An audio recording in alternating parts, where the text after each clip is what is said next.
Federation of the Philippine Industries has expressed concern over the long Yuletide holidays. Let's find out why from Ara Perez.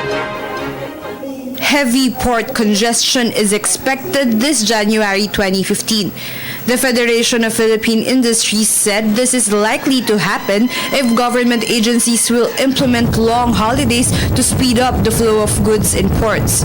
These government agencies will include the Bureau of Customs, Bureau of Internal Revenue, Bureau of Quarantine, Philippine Ports Authority, and agencies within the export and import sectors. We are facing a potential crisis.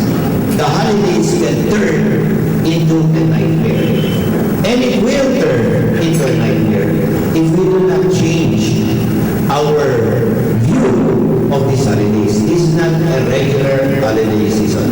This holiday season is more congestion, which is looking much better than before. But there is more congestion. Insufficient supply of goods in markets may welcome consumers in 2015 if only truckers and traders will be working on the long holidays.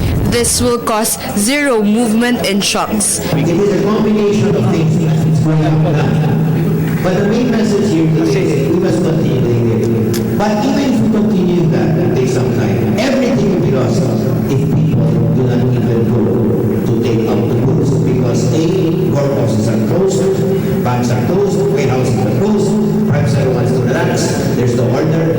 That is the message today. Ang trackers po ay nagpakita ng tuloy-tuloy na handaan ng pakikipag-cooperate at pakikipagtulungan sa gobyerno at sa lahat ng private sector na may kinalalaman sa aming industriya.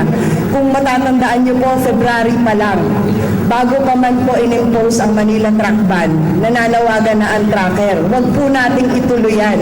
Magdudulot ng napakalaking problema sa ekonomiya yan. Magdudulot ng napakalaking problema sa mga presyo ng bilihin natin yan. FBI asked for better involvement of the government and the private sector to ease port congestion.